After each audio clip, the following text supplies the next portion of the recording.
Bonjour à tous et bienvenue dans ce troisième épisode de LEA Récap and Chill. Aujourd'hui, je suis avec Ada. Coucou. Et Maëlle. Hello. Alors, qu'allons-nous voir aujourd'hui? Aujourd'hui, on va voir du coup le deuxième chapitre de intégration européenne qui porte de la CK à l'Union européenne, enfin qui traite de la CK jusqu'à l'Union européenne. Et c'est Ibrahim qui va commencer avec le premier chapitre. C'est ça. Donc, on revient aujourd'hui sur un moment clé, la création de la CK, la communauté européenne du charbon et de l'acier en 1952. Attends, tu peux nous expliquer pourquoi le charbon et l'acier? Bien sûr. En fait, parce qu'après la Seconde Guerre mondiale, ces deux ressources étaient vitales. Le charbon donc pour l'énergie, l'acier pour reconstruire. Et les deux pour l'industrie militaire. En les plaçant sous une gestion commune, l'objectif était clair, éviter une nouvelle guerre entre la France et l'Allemagne et poser les bases d'une paix durable. Donc après la guerre, l'Europe était détruite. La France avait besoin du charbon allemand pour son industrie. Mais la méfiance entre les deux pays restait forte. De leur côté, les États-Unis poussaient pour une Europe de l'Ouest unie et solide, donc capable de résister au communisme. C'est d'ailleurs dans ce contexte que des leaders comme Robert Schuman et Jean Monnet, c'est ça, ont imaginé donc la CK. Donc, Schuman a proposé en 1950 de placer la production du charbon et d'acier sous une autorité commune pour garantir donc, la paix. C'est un peu ça. Donc la CK, elle est entrée en fonction en 1952, elle repose sur des institutions inédites. Premièrement, une haute autorité supranationale pour réguler le marché, le Conseil des ministres représentant les pays et une cour de justice pour appliquer les règles. Donc ici, le but était simple, c'était de supprimer les barrières commerciales et augmenter la production. Cela a donc permis aux entreprises de s'intégrer davantage, favorisant la création de champions européens capables de concurrencer à l'international. Mais bien sûr, ce n'était pas sans tension, on va dire.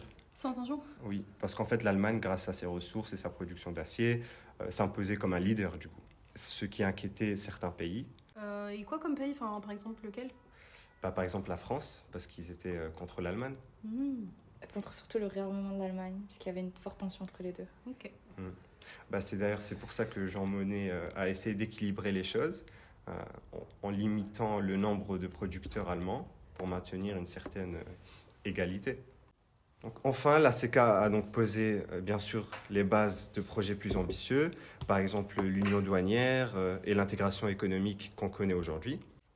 Donc si le projet d'une armée européenne a échoué, les débats de la construction européenne ont été marqués par une idée simple mais puissante qui est... Vous savez pas? Donc l'économie comme levier de paix. On va maintenant passer au deuxième chapitre qui s'intitule Les débuts du marché commun.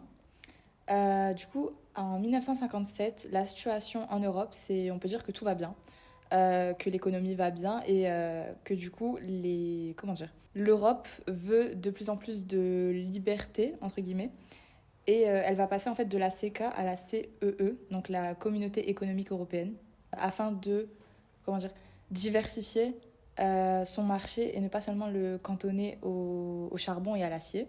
Une des mesures, entre guillemets, de la CEE, c'est l'instauration du marché commun. Le marché commun, on peut le définir par la libre circulation des biens et services.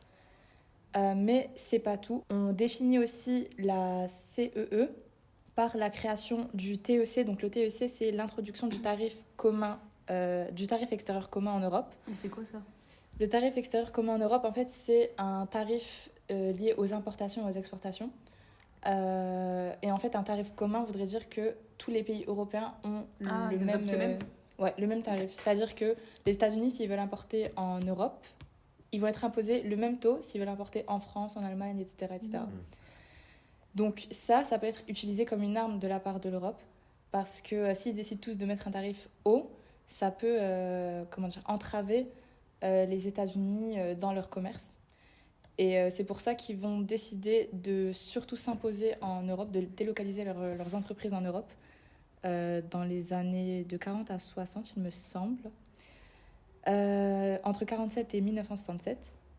Et en Europe, on retrouve aussi beaucoup de tensions, entre guillemets, par rapport à ce tarif extérieur commun. Entre des pays? Entre les pays, ouais. Ah ouais. C'est-à-dire qu'en fait, il y a des pays pour ce tarif extérieur commun, comme la France ou l'Italie, parce que eux, ça les dérange pas trop, vu qu'ils n'ont pas vraiment d'importation, enfin, ils n'ont pas d'exportation venant des États-Unis, d'importation plutôt. Ils n'ont pas beaucoup d'échanges avec eux, surtout avec les pays en Europe, en fait. Mais la RFA, donc l'Allemagne de l'Ouest et le Benelux, la Belgique, les Pays-Bas et le Luxembourg, vu qu'ils exportent ou importent beaucoup avec les États-Unis, ils ont beaucoup d'échanges hors Europe, ils souhaitent garder un tarif extérieur commun plutôt bas, en fait, pour justement attirer ces échanges. Donc il y a eu un compromis, et le compromis, c'est un tarif extérieur bas, mais des barrières pour certains secteurs. Donc des secteurs qui seront privilégiés en Europe auront un tarif extérieur commun plus haut que le reste. Par ailleurs, on peut critiquer un peu ce marché commun dans le sens où il y a une valorisation des entreprises dans ces années-là en Europe, c'est-à-dire qu'il y a eu beaucoup de subventions données aux entreprises, des nationalisations, donc elles sont passées du privé au public, et un marché public, c'est-à-dire que l'État employait énormément les entreprises afin de les aider et de les agrandir, entre guillemets. C'est la stratégie des champions nationaux. Et ces subventions données aux entreprises, elles sont financées par la TVA. Ça, c'est un élément très important à retenir. Et puis voilà, on va pouvoir passer au chapitre 3. Alors, pour le chapitre 3, on va parler du ralentissement à l'accélération de l'intégration européenne. Donc, entre les années 1970 et 1990, l'Europe, elle traverse une période de transition économique et politique majeure. Du coup, ça montre un chapitre de l'histoire européenne qui est marqué par le déclin du modèle fordiste et l'émergence d'un néolibéralisme qui a modifié profondément les relations économiques entre les États membres de l'Union européenne. Par la suite, on a vu la crise du modèle fordiste et ses chocs pétroliers. Du coup, après la Seconde Guerre mondiale, il y a eu un modèle fordiste qui dominait l'économie européenne, avant tout, qui était fondé sur la production et la consommation de masse. Les entreprises, elles augmentaient les salaires pour stimuler la demande et la croissance économique, puisqu'elle était forte. Et justement, dans les années 1970, les chocs pétroliers, ils viennent bouleverser ce système-là. Il y a ensuite la hausse des prix du pétrole qui provoque une forte inflation et une stagnation économique, marquée par la combinaison du chômage élevé et les coûts de production en hausse. Ensuite, les tensions sociales, comme elles ont été observées lors des grèves de mai en 1968 en France, elles ont été renforcées justement par ce malaise. Par la suite, on peut parler de la mondialisation et du néolibéralisme. À cette époque, il y a eu une concurrence internationale qui s'est intensifiée, en particulier avec les États-Unis et le Japon, qui ont d'ailleurs des économies plus compétitives. Il y a aussi les pays européens qui par la suite ont cherché des solutions pour regagner en compétitivité. Mais dans ce contexte, on retrouve les États européens qui amorcent une transition vers des politiques néolibérales, qui s'ensuit avec la réduction des coûts, les réformes du marché, du travail et de la privatisation des industries publiques. Ici, l'objectif était de produire à moindre coût et de renforcer la compétitivité des entreprises. L'un des moteurs de cette transition, c'est la table ronde des industriels européens, fondée en 1983, qui, elle, milite pour la création de champions européens capables de rivaliser avec les géants américains et japonais. Ça passe par la création d'un marché unique, la suppression des barrières douanières et un rattrapage technologique. De plus, on va parler des divergences entre les États membres. Donc, les positions des pays européens face à cette intégration, elles diffèrent fortement. Il y a eu l'Allemagne, avec une économie déjà très compétitive, qui soutient l'intégration et la création des champions européens. En revanche, l'Italie, elle, se montre réticente car ses entreprises, elles sont moins compétitives et l'ouverture du marché, elle menacerait justement certaines de ces industries protégées.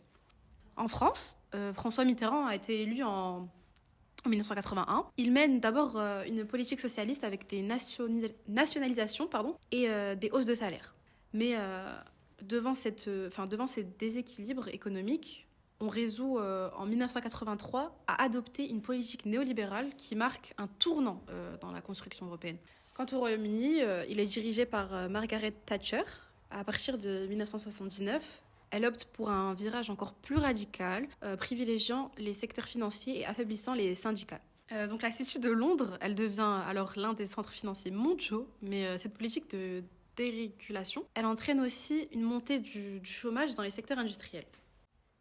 On va parler aussi de l'accélération et de l'intégration. Du coup, dans celle-ci, malgré ces divergences, l'intégration européenne, elle s'intensifie dans les années 1980, avec l'acte unique européen de 1986, qui a établi un marché unique en permettant la libre circulation des biens, des services, des capitaux et des personnes. Cette étape, elle marque un tournant avec l'Europe qui cherche à renforcer sa compétitivité face aux superpuissances économiques, et ça tout en cherchant à réduire les inégalités internes entre pays du Nord et du Sud. Et du coup, l'Union européenne, elle se transforme peu à peu en un espace économique plus intégré, même il reste des tensions sociales et économiques. Du coup, c'est intéressant parce que du coup, on se rend compte que à cause de crises économiques, des crises économiques que sont la stagflation et le choc pétrolier, les politiques dans l'Union européenne, elles ont en fait changé de position et on est passé du socialisme au néolibéralisme en privilégiant les patronats et les grandes entreprises par rapport aux citoyens en fait. Donc après ça, c'est d'ailleurs le chapitre 4. Il y a eu des avancées de l'intégration européenne au cours des années 1980-1990. Donc c'était une période où tout s'accélère pour créer un vrai marché unique du coup. À cette époque, l'idée était de permettre une libre circulation totale des biens, des services, des capitaux et même des personnes. Donc ce projet s'est vraiment lancé en 1985 avec le Livre blanc, un document clé écrit par Jacques Delors, président de la Commission européenne, et Lord Cockfield, un Britannique proche des idées libérales. Tout ça a donc conduit à l'acte unique européen en 1986. C'était une réforme qui, en gros, simplifiait les échanges entre pays européens en supprimant plein de barrières économiques et en facilitant la prise de décision. C'est aussi à cette époque qu'on signe les accords Schengen en 1985. L'idée était simple, c'était de permettre aux gens de voyager sans contrôle aux frontières dans les pays participants. Ça n'a vraiment été mis en place qu'en 1995. Un autre grand chantier, c'était de renforcer les infrastructures, comme les réseaux de transport, pour que les échanges de marchandises soient plus faciles. Et en parallèle, les États ont commencé à limiter les subventions aux entreprises pour laisser place à la concurrence entre elles. C'est la fin de ce qu'on appelait les champions nationaux, où en fait chaque pays soutenait ses grandes entreprises. Et là, on a vu une vague de privatisation des entreprises publiques, comme Renault ou Air France, sont passées dans le privé pour être plus compétitifs. Mais bien sûr, pas sans critique. Par exemple, les États européens investissaient moins dans les industries stratégiques, comparé à des pays comme les États-Unis ou la Chine. Et si le marché unique profite beaucoup aux grandes entreprises, il n'a pas toujours répondu aux attentes des citoyens, surtout sur les questions sociales. Donc pour un peu résumer, cette période, c'est un grand bond en avant pour l'intégration européenne. On a posé des bases solides pour l'Europe moderne, mais il reste des défis, notamment pour trouver un équilibre entre compétitivité économique et justice sociale. Donc pour rebondir sur les problèmes sociaux que tu as abordés, Ibrahim, on peut parler de la financiarisation dans les années 90. Donc cette financiarisation elle devient centrale, aussi bien pour la France que le Royaume-Uni. La France elle a longtemps été attachée à un modèle industriel, mais ça a doucement basculé vers une logique centrée sur les marchés financiers. C'est notamment le cas de la bourse à Paris, qu'on surnomme la Corbeille. Et cette transformation a été encouragée par des politiques gouvernementales. C'est une inspiration en fait, du modèle britannique, avec par exemple la City dont Adal a parlé tout à l'heure. La financiarisation, ça repose sur un principe simple, c'est maximiser la valeur pour les actionnaires. Donc les actionnaires ils privilégient le rendement à court terme, et c'est souvent sous forme de dividendes. Et c'est au détriment des investissements à long terme. Les entreprises se retrouvent ainsi sous pression, cherchant à maintenir leur rentabilité immédiate, ce qui limite leur capacité à investir dans la recherche ou l'innovation. La libre circulation des capitaux instaurée au niveau européen, ça accentue ce phénomène. Ça ouvre les entreprises européennes à des investisseurs étrangers, mais aussi à des risques accrus, comme les OPA hostiles. C'est quoi les OPA ? En gros, c'est le fait d'absorber les entreprises pour créer ces entreprises européennes, enfin ces champions européens, tu vois. Ah oui, je vois. Donc en fait, ils vont investir énormément dans des petites entreprises au point de, au final, les racheter sans forcément l'accord de ces entreprises-là. Okay. Et ces rachats entraînent souvent des restructurations profondes, parfois des suppressions d'emplois ou des fermetures de sites. Cette financiarisation favorise aussi la concentration des entreprises par des fusions et acquisitions massives, permettant la création de champions européens, comme je l'ai dit. Ces géants économiques voulus par l'Union européenne visent à rivaliser avec les grandes entreprises américaines ou asiatiques. Si en théorie, ces fusions devraient renforcer la compétitivité et permettre aux entreprises d'accéder à un marché européen élargi, en pratique, les profits réalisés servent souvent plutôt à rémunérer les actionnaires et pas forcément à réinvestir dans des domaines stratégiques comme la technologie de pointe ou les intelligences artificielles. Au résultat, l'Europe accuse un retard dans les secteurs clés, notamment face aux États-Unis et à la Chine. La concentration des entreprises, ça réduit aussi la concurrence et ça affaiblit les entreprises de taille moyenne en accentuant la désindustrialisation, et particulièrement en France. Il y a moins d'usines, plus de chômage et une dépendance accrue aux services notamment financiers. D'accord.